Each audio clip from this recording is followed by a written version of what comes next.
Hello guys, welcome back. Today I'm going to explain to you what is inheritance and overriding methods in Java.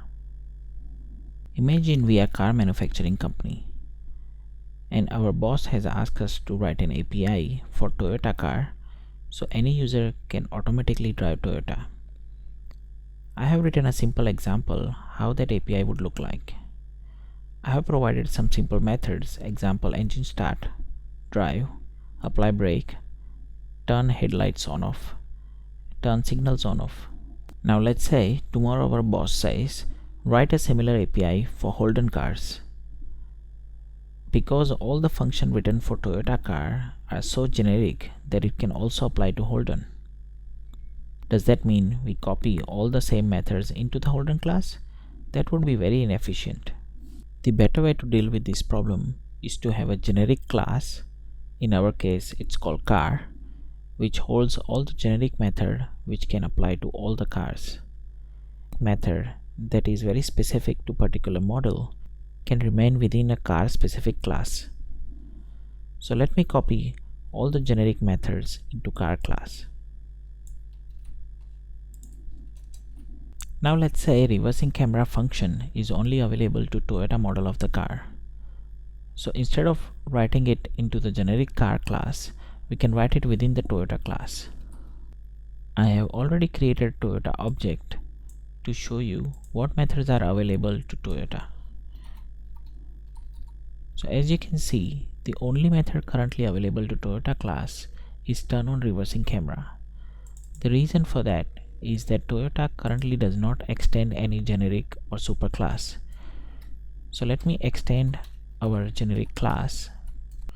So if I exercise Toyota object, you can see that Toyota object can now see all the methods from the superclass as well as its own method, which is turn on reversing camera. That means Toyota class now inherits all the method from its superclass and its child methods are also available to it. Let's exercise one method from superclass and one method from child class to see how it behaves. If I call engine start from the superclass and let's call turn on reversing camera from the child class and let's execute this code. As you can see that it made use of superclass method and the child class method and they both compiled correctly. So what we have just seen is called inheritance. Any class that extends the superclass is called child class.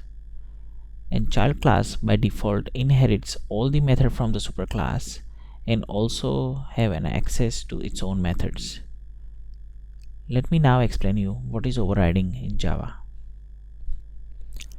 Let's say Toyota has a new model came out and it has new ABS braking system. That means we cannot use apply brake function from our original superclass because all the old function did not know about ABS braking system. Does that mean we throw away our original superclass? Not really, because all the other methods from the superclass is still valid. In this case, we can use overriding functionality in Java.